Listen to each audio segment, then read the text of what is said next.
I want to experience all aspects of the Yu-Gi-Oh! Trading card game at their fullest extent, and in order to do that I've decided to start from scratch while locking my progress behind the joy of opening booster packs and trading with fellow duelists. We're reliving my childhood love for the game while also building towards competitive success. Or in other words, we are playing Yu-Gi-Oh! Properly.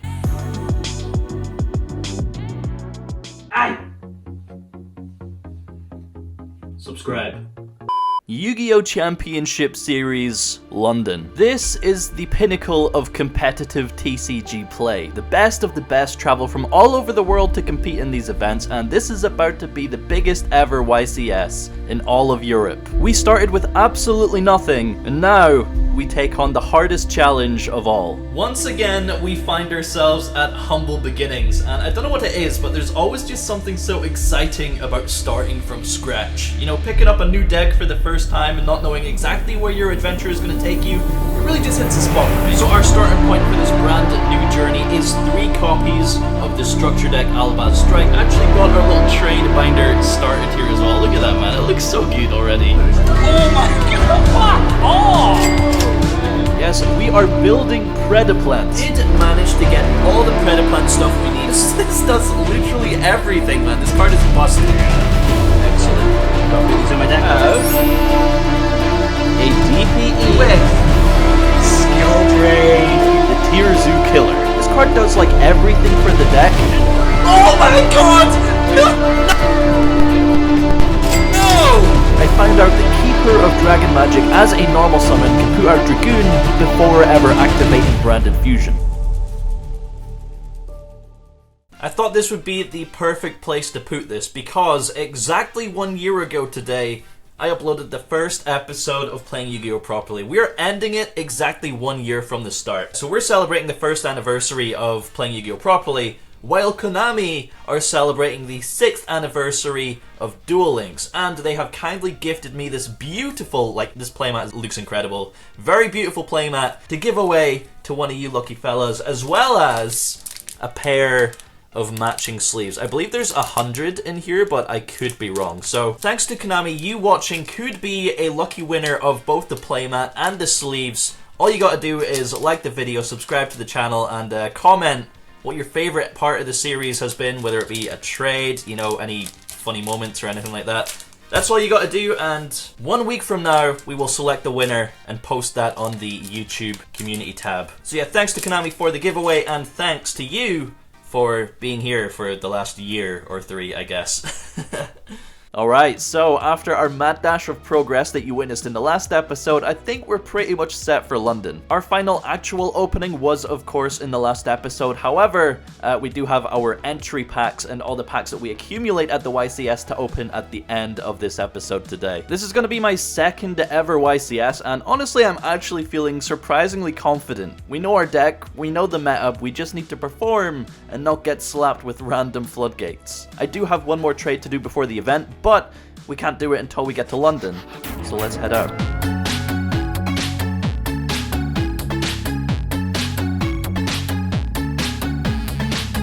Edinburgh isn't Scotland.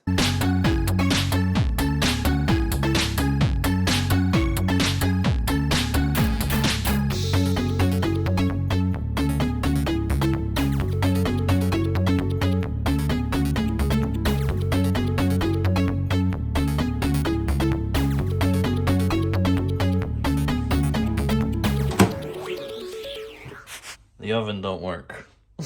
Yeah, I've decided to swap out our 3rd copy of Nibiru for a single copy of Ghost Bell in the main deck thanks to trading Kelby there. Bell is very popular right now and actually does have a few awkward interactions against our deck, so it's going to come up as a cross-out target, but it's also just a good hand trap to have. Nibiru is kind of my weird meta call for this event, as I think a lot more people will be playing into it, especially in the earlier rounds, because most people are kind of preparing for the meta shift into Arise Heart Pass, but I don't want to overcommit to that call and then brick on 2 Nibirus into Arise Heart Pass, you know, so it felt like the right card to cut down on. Either way though, there is a full night of testing ahead of us to make sure we're happy with our list and that we don't want to make any last minute changes before the event, so we'll get through that little testing session and then come back with the full deck list.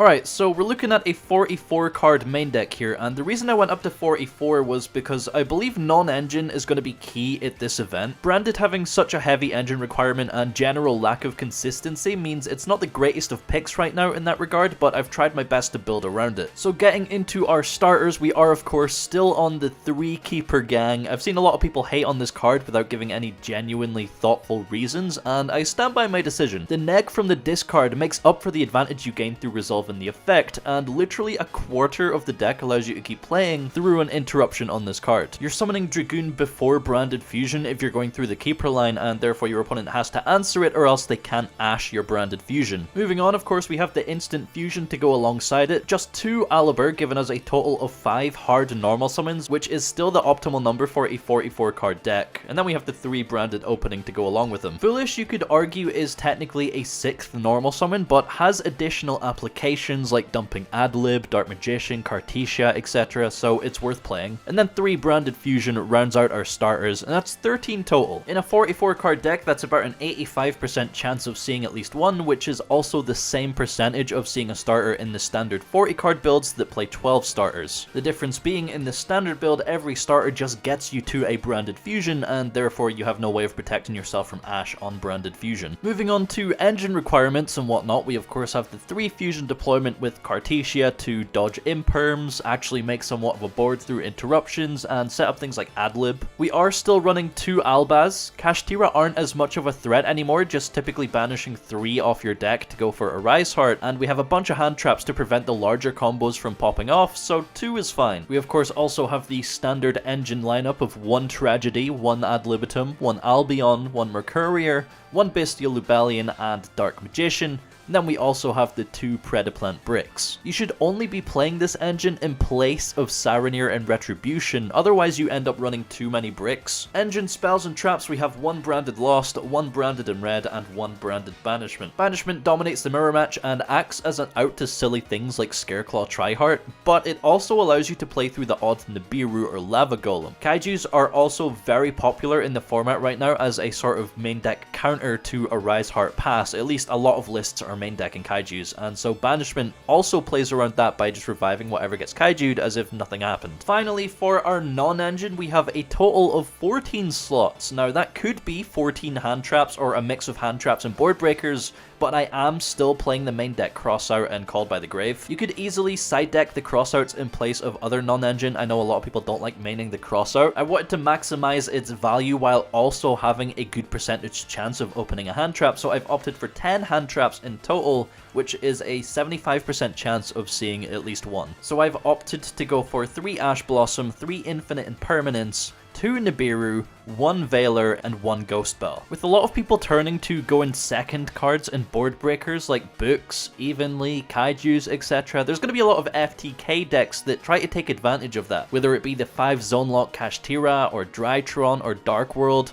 And I want to be prepared for that, as our engine can easily OTK through interrupted boards. Ash and Imperm are obviously the most generic and useful ones in a very wide format, but Imperm is especially important for dealing with weaknesses like Naturia Beast. Nibiru is definitely a coin flip, but I'd rather have it than get caught with my pants down. If Kashtira end on a Rise Heart Pass, that's not actually too big of an issue for our engine to deal with, so the threat of Nibiru should force that matchup into an interesting game. It also just blends super well with Imperm or Veiler into big adventure and sprite boards, alongside all the rogue in the format as well. I think it's justified. Veiler is very popular right now and essentially just a 4th Imperm, while Bell is also gaining popularity as it has a lot of applications in the format. I've seen a lot of lists playing 3 of these in the main deck. It's not the biggest threat to our deck outside of like Expulsion, to be honest, but I wanted another hand trap to hit Dark World on something like Suruli, or, you know, like Mathmech on Super Factorial. But yeah, that rounds out our 44 card main deck. Going into the extra deck, I don't think much has changed since last time, except maybe 1 card being switched. Starting off, we have our instant fusion targets, Ambulance and Millennium Eyes. Millennium Eyes is cracked at helping break through boards, and also makes instant fusion on its own a powerhouse of a card if you see it with the Despia engine and protect the plays. 2 Albion, 2 Lubellion, and 2 Mirror Jade, followed by 2 Dragoon should be standard, even though Kashtira typically aren't going for the Diabolosis line now. I think we might see a lot more of it in this event, so we're definitely prepared for that. Then we have 1 Dragos Depalia because the second was win more, We have one Guardian Chimera, one Sprint to play through Contact C. I don't think we'll see much of it at this event, to be honest, but it's better to have it just in case, because, you know, there's 4,000 people there. Someone's going to be playing Contact C. But then finally we have Grand Guignol with Queritus, and I've been back and forth between Priscinian and Queritus, but Queritus has a bunch more applications. Now moving on to the side deck, we of course have our Expulsion package in the form of Gimmick Puppet. We are on the Jinzo and branded Expulsion there as well, of course. 1D Barrier as a crossed out target. Honestly, I don't know how many people are going to have Barrier in the side deck now that Despia has kind of fallen off, but we still need to play around it and side it in going second every time. 2 Cosmic Cyclone. Cyclone is just great in every matchup, and obviously people are going to be siding in Floodgates, things like Super Ancient Organisms or Grave of the Super Ancient Organisms, Anti-Spell Fragrance, so we definitely need Cosmics for things like that. It's also there for back row matchups, and especially the Runic matchup hitting the field spell. Yeah, Cosmic is just a very good card, especially coupled with Evenly Matched. Like, if you go evenly against Runic and then they keep the field spell and you cycle on the field spell, you're basically golden. Yeah, it's just a 3 of in everybody's side deck, so honestly there's no surprise there. But the next card we have is 3 Dark Ruler No More. I think most people are kind of over preparing for cash and not preparing enough for things like Adventure Sprite and, you know, Melfi Sprite and all that, and those decks kind of crumble to a Dark Ruler No More. I also needed more answers to boards like Naturia Runic with Nat Beast and Baron, so I feel Dark Ruler is a very good card for branded in the side deck. And then the final 3 in the side deck is a bit of a wild card. I've opted for 3 Bestial Magnamut as 3 additional pieces of interaction going second against Dark World, so we can maximize on our interruptions. It's also good against Mathmech, Drytron, Tyr, you know, all the sort of light and dark decks that are making a comeback with the lack of Bestials in the format. You could make an argument for 2 Magnamut and 1 Druis Worm, but Magnamut being able to search Keeper of Dragon Magic is essentially an FTK if it's actually interrupting your opponent's board making process, because it guarantees your most powerful starter on the clapback and then you essentially just win from there. It also provides us with a little bit of utility against Ibly, so if we get Ibly locked, we can do nothing about it. So having the Magnamut in there to double as a tribute summon over the Ibly, if we do see Kashtira like playing Ibly, I don't think it's very popular right now, but if we see them reveal an Ibly off of Prosperity or something, we're going to have to side in Magnamuts and Jinzo to tribute summon over the Ibly, otherwise we kind of just lose to it. And that's the weird thing about this format, it's like you can't side for everything, so you just have to accept the fact that you're going to lose to some things. So locking in the final version of our deck list, it's now time to take on the main event. Well over 3,000 duelists in total, 12 rounds of Swiss, cutting to top 64. The absolute minimum record to make it is 9 wins, 2 losses and 1 draw, meaning in order to qualify for day 2, you need at least 6 wins and 1 draw. It's going to be very tough, but I know we have it in us. Keeper gang, baby, let's do it. Obviously, filming your games is not possible at OYCS, so this is going to be a glorified tournament report, but let's do it. Round 1, we play against Sword Soul.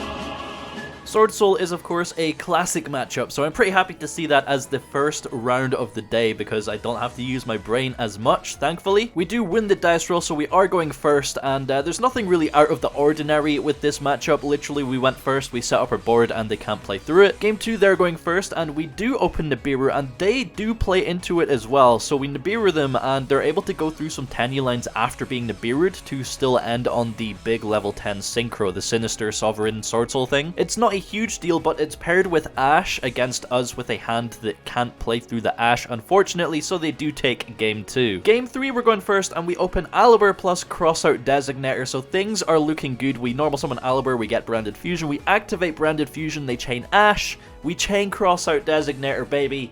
But they chain Lancia. Lancia has been popping up quite a bit recently, and Ash Lancia is unfortunately not something we can play through, so that ends our turn and they kill us on the clapback. Losing the first round, man, is a horrible feeling. It's not like we could have done anything differently to play around the Ash Lancia, so it is what it is. However, this was at the same time that the regional episode went up, so I felt under a lot of pressure to perform well, and now that we're playing from behind, we really need to pick it up, man. Round 2, we're against the top deck of the format, Kashtira.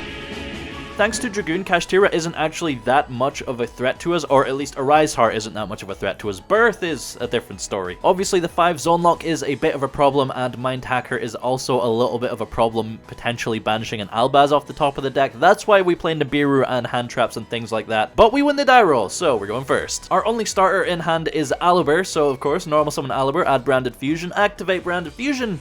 Once again, Ash. So our turn ends there, and our opponent summons 4 times, goes into the battle phase, and clears our Alibur, does a whole bunch of damage with things like Unicorn and Fenrir, and then they kind of overextend in main phase 2, playing into the Nibiru we have in hand. The question is, can we clear the Nibiru token? And we have Albaz in hand, so normal summon Albaz, fuse with the token to make Albion. Albion makes Rebellion with the Alibur engraved, which then goes into the Mirror Jade. That's GG. Game 2, they're going first and start off with a Dimensional Shifter and pass on Arise Heart with like 2 or 3 different back row. We open up evenly matched, so we fire off the evenly, getting them down to just the Arise Heart, and then we normal summon Keeper, which gets us to a Dragoon plus a Dragostapalia, clearing their board, giving us 2 interruptions on the follow-up. They can't play through it, so that is a 2-0 dub to us. 1-1, baby. Round 3, it's a new deck heavy round. This time, we're against Naturia Runic. Our luck was going to run out eventually. We lose the die roll this time, so we are going second. However, our opponent doesn't see any Naturia cards, only Runic cards. So they end on Hugin in the extra monster zone, Fountain, and a set back row. We start off by normal summoning Keeper, and we get through the Keeper combo about halfway before our opponent just scoops them up. Game 2, of course, going second again, we open a pretty broken hand of Keeper called by Crossout, Branded Opening, and Dimensional Barrier. Our opponent doesn't set up Baron plus Nat Beast, so thankfully we are able to play, and the called by on Mole Cricket literally seals the game. Not only is it shutting off its effect on our turn, but it's also shutting off its effect on their follow-up turn as well, so they can't really go through much Naturia plays, and so of course we snowball from there. So we are now 2-1, we've gained our confidence back a little bit, we've cracked open an energy drink, we've got the brain juices flowing. Round 4, we're up against Live Twin Sprite. Now, typically with tournaments on the scale of a YCS, a common situation is dealing with language barriers and foreign cards, and that's typically something I want to avoid. This would have been the case with this matchup because most of their cards were in either German or Italian, I can't remember which one. However, I know what their deck does, so it's fine. We win the dice roll and set up a board with just Keeper of Dragon Magic. Thankfully, that is enough and they can't push through it, so we go to game 2. Game 2, they have Dimensional Barrier and we don't have Crossout, so yeah, game 3. Going first, we give them a puppet and call it a day. 3-1, baby. So far, not a single match has went to time, and that is something I'm really enjoying about this deck. Since games are over so quickly, you actually get a break between rounds, but that's not the case with this next round. It does go into time. Round 5, we're up against Melfi Sprite. It makes me really happy seeing the Melfis get some more competitive gameplay under their belt, but the first 2 games aren't really that interesting. We lose the dice roll and we open no interruptions, so game 1, their board is too big for us to break. Game 2, literally the other way round, we make a big board, they have no interruptions and they can't deal with it, so we go to game 3, and game 3 is a mad grind fest. We're trading interruptions back and forth turn after turn. We set up a branded Lost because I believe we did hard open it, and we activate the effect by fusing with a Cartesia into Grand Guignol. However, we search a Mercurier with the assumption that we're going to be able to set up a Albaz fusion at some point over the next turn or 2. That's not the case. Instead, it sits in our hand dead for 3 or 4 turns until our opponent is finally able to set up a big Zeus and get in the damage for time to get called. If we had searched Albaz, the game was winnable, so definitely a misplay on our end that cost us the match, but it was a gamble under the assumption that our opponent wouldn't have a second Ash for Branded Fusion on the follow-up. So sitting at a 3-2 record, we need to win out every other single round to make it to top 64, and I'll be damned if we don't do that. We're going to give it our best, man. Round 6, we're paired with Melfi Goatee. We lose the dice roll, but I'd be lying if I said this wasn't a free win because they kind of just bricked both games. Cool person, but they won't admit to call them a bitch, so GG bitch. Moving on from there, going into round 7, we get our first mirror match of the day against Branded Despia. Branded is a bit of a weird one because our deck kind of folds to the Bestial version that main deck Super Poly, but it's pretty sick against the standard build thanks to Crossout and Banishment. We win the dice roll and go first, opening the full Keeper into Dragoon and Mirror Jade board, but we get Super Poly'd right off the bat, and that's pretty much GG. Game 2 going first again, we set up the Puppet Lock, however our opponent has Crossout for Branded Expulsion. That would be a big problem, but we have Ash for their Branded Fusion, meaning they can't push through. Finally, for game 3, our opponent is going first, and they activate fusion deployment for Aqua Dolphin. They pitch a card for the effect, and we reveal Keeper, Crossout, Lost, Mercurier, and Deployment. So there's nothing they can rip, no Ash Blossom. So they've spent 2 cards for essentially nothing and seen that my hand is absolutely correct. They do go through a Branded Fusion, set up a Mirror Jade, and activate its effect to set Banishment off of the Albion. Basically, their only hope is that we sided out Banishment so we can't cross out it, but hell no, we cross out that shit, man, and take the match. Great game. I always love a Branded Mirror match. 5-2 means we only have to win 2 more rounds and we qualify for day 2. We just gotta believe, baby. Round 8, we play against Mathmech. Our first Mathmech of the day, but a deck I expected to see, and hence why we have Bestials in the side deck. They do win the dice roll and go first, but we open Called by the Grave to stop Super Factorial. Nothing big to worry about, Keeper cleans up the shop. Game 2, they go first again, same situation, except this time, we top deck Magnamut for turn to stop the Super Factorial. They do have Bell in response to Magnamut, but we chain Crossout Designator. It actually came up as a crossout target. I knew that was a good idea. Once again, Keeper shuts up the shop and we're on to the final round of the day. 6-2 record, 1 more win, and I'll be satisfied. Round 9, we're paired with Kashtira. We already have 1 win against the deck under our belt and we win the dice roll, so let's make it 2. Going first, we make a board uninterrupted and they can't play through it, man. This is way too easy. Game 2, they play into Nibiru. We drop it on the summon of Mindhacker. However, they activate Triple Tactics Thrust and continue playing to an Arise Heart pass. We have Instant Fusion as our starter and Crossout Designator as our backup, so this is going to be the cleanest 2-0. However, on the summon of Ambulance, they drop a Ghost Mourner. The one hand trap we don't have in our deck for Crossout and we get punished by it. Maybe should have thought about that beforehand, but then I didn't want to convolute my deck with just one-off hand traps. Either way, unfortunately, that's going to be enough for game 2, so game 3 it is. Activating deployment for Cartesia, our Branded Fusion does get stopped, leaving Granganol as our only play. Our opponent sets 3 and passes turn. Okay, normal summon Aliber, gets impermed. Sure, punch and pass. Opponent draws, but sets 1 and passes again. So we try to attack for game, but they flip Eclipse. Alright, we draw 2 hand traps in the end phase, so I'm kind of happy about that. They draw for turn, and just scoop.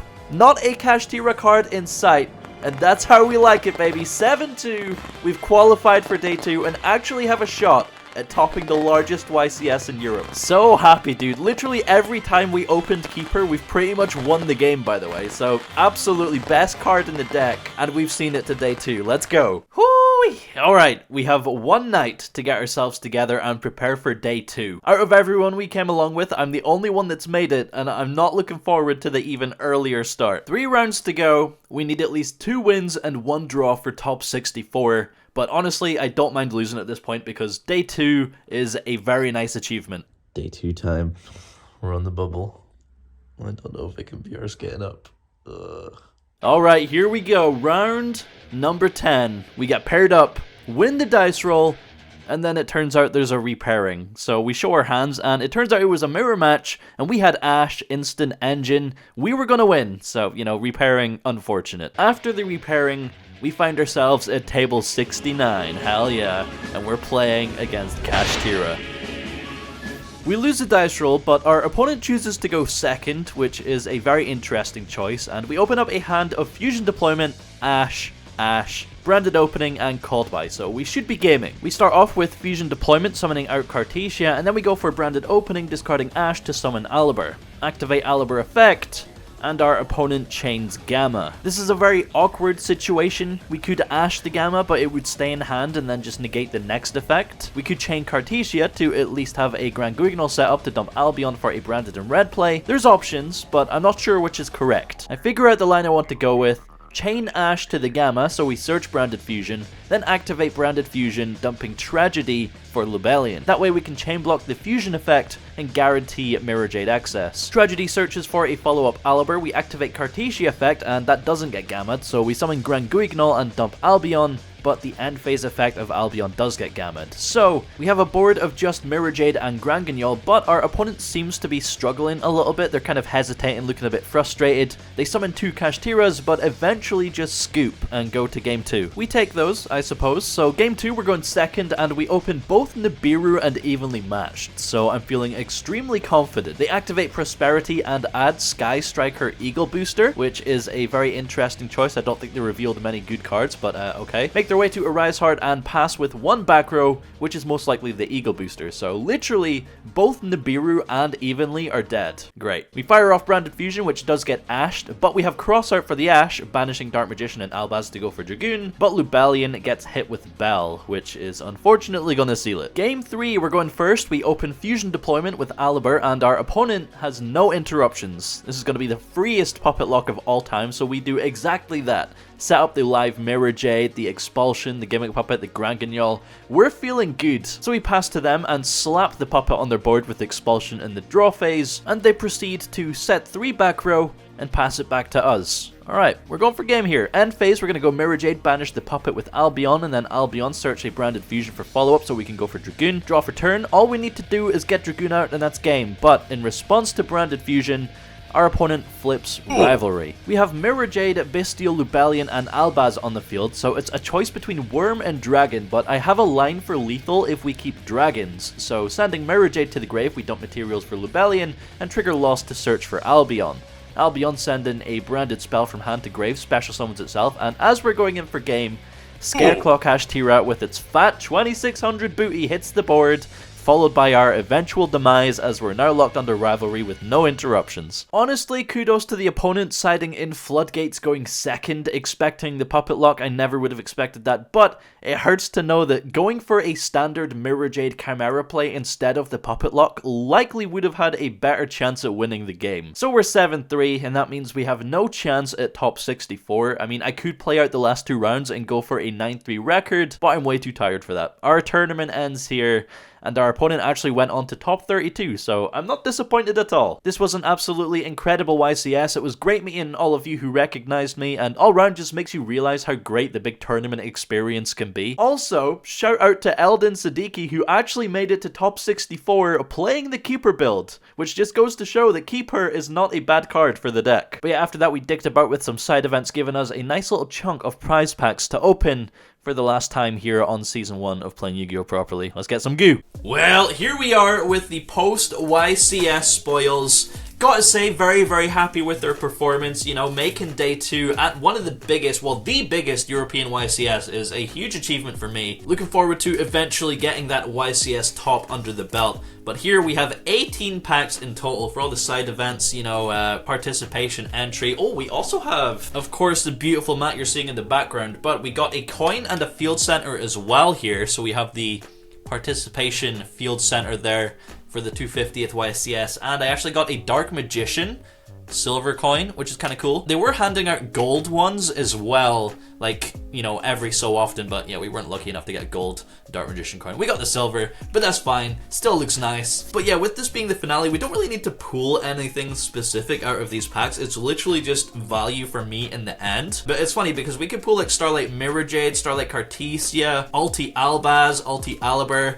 Again, could have been other way around there, but yeah, there's actually cards, high rarity cards relevant to our deck in every single one of these packs. And I am going to be playing this deck at Nationals in a month or two, but I would rather end the series here with a good performance rather than like delay it until Nationals and then say we like do shit at Nationals and then it's just kind of like anticlimactic. Day 2 YCS, insane, love it. Darkwing Blast, Photon Hypernova. There's a lot of good cards, in all of these sets, so let's just blast through it and see if we can pull something. Yaguramaru, the Armor Ninja. We have Photon Time Stop, Skyreclaw Kashtira, the Out to Dragoon, of course, Chaos Phantasm, and our first holo, Dogmatica Matrix. Super rare. Let's go for Antlion and Chaos Beast. Alright, back into the Photon Hypernova. Cassie Mauler, we have Scareclaw Kashtira, Abyss Script, Dynamondo, and another super rare. We got the Zex Dagger Insect guy with his big ol' sword. Chaos Beast again there. Photon Hypernova. Let's see. What are we going to pull? We have... Why did I just do the pack trick? Woo! Wee! Gold Pride Leon. We got a secret rare Leon. Let's go. That's our second one of those, right? I think. I could be mixing it with a different series, though. We'll take that for our binder. And for me to trade off after this series ends, of course. Not bad. Yeah, I did the pack trick, and then I was like, nah, we don't need suspense. We've pulled everything. We have Pharaonic Advent here. Super rare, of course. Very cool. John, the Gravity Ninja. Let's open a Darkwing Blast. It's been a hot minute since we've opened Darkwing Blast. Amazoness War Chief. We got Zonda the Dusk Prediction Princess. Augusta Baby Spellbound. 2 secret rares. 2 shit secret rares, actually. Unfortunate, but yeah, secret rare is a secret rare. We got lucky. We'll pull it and pop it in the binder. Very nice. Oh, yo, we got the Mole Cricket. Oh no, we got the Naturia core. Wait, is Blessing a new card? Ah, I always thought Blessing was like an old card. It was like a reprint. What do we have? Can we pull anything else? We've already pulled secret rares. Most likely not going to pull anything worthwhile after that. We have the Tri-Brigade Arms, Bucephalus the second. Shureg looking like a badass in the artwork. Link 5. It's kind of like an extra deck target for Punishment and the Dear Servant and that. Laughing Puffin. We have Kagero the Cannon Ninja. We have a trap card. Branded Beast. Yeah, we didn't actually end up playing this. Just... no point when you only have the one Bestial in the deck. I mean, you can like tribute dragons like Albaz and Keeper as long as you have Lubellion on the field, but it's just not worth it at that point. We have Stars, A Line Across the Milky Way, Kagero, we got Celestial Apparatus Tesla, and a Pendulum Monster, Dynamite Power Load, the Draco Slayer. Anything else? Can we... Yo, can we please pull a Starlight, end the series on an absolute banger? Green Ninja. Okay, yep, little dolphin dude and Scareclaw Defanning. Numeron Creation, Circle of the Fairies, Tally Ho. Oh, I see an ultra rare Kashtira Rise Heart, baby. This was like $2 in America. It's probably not worth much here either. Probably like a $5, right? £5 ultra Kashtira Rise Heart. I mean, it's better than nothing. It's better than nothing. Don't mind if I do. 2 packs left of each set here. We can, of course, pull Bestials out of Darkwing Blast. Don't know how much Bestials are worth anymore now that they've kind of... I mean, I say they disappeared out of the format. That's kind of the general consensus, whereas here's me playing Bestials at the YCS because it's just a meta call at that point. Liberty Dramatist, we have Scareclaw Kashtira, Numeron Creation, Yaguramaru, and... Dimensional Allotrope Varus. Thing looks kind of crazy, not gonna lie. Alright, last pack of Photon Hypernova. We've pulled a secret, we've pulled an ultra. Can we get anything else? Dynamondo, Evil Eyes Unleashed. It's a Link Monster, Gold Pride, Nitro Blaster. Yorishiro of the Aqua. Oh, we have a spell card. Amazon's Pet Liger King, Hanshi Kudo Spirit, Branded Regained. Yo, we pulled both Beast and Regained in the one opening. Kinda cool, kinda funny. But the final pack of Darkwing Blast. We have Tilting, Entrainment. Can we at least pull an Ultra out of this set? Rock Dragon, we have Yorishiro of the Aqua, and... Dynamite Power Load, the Draco Slayer. Unfortunate, but we're not complaining. Honestly, we have nothing to complain about. We performed well at the YCS. We pulled 2 secret rares and an Ultra Rise Heart. Not bad, not bad. We also have some ulti packs to open. Let's go. OTS 19. Can we end on an ultimate rare Albaz or Alibur? Let's find out. We have Performer Palette, Skullcrobat Joker, Fairy Tale Snow, banned, baby, it's banned. And we have Dida the Flame King, Genghis. Remember when we played Snow? Man, good times, good times. OTS 19, come on.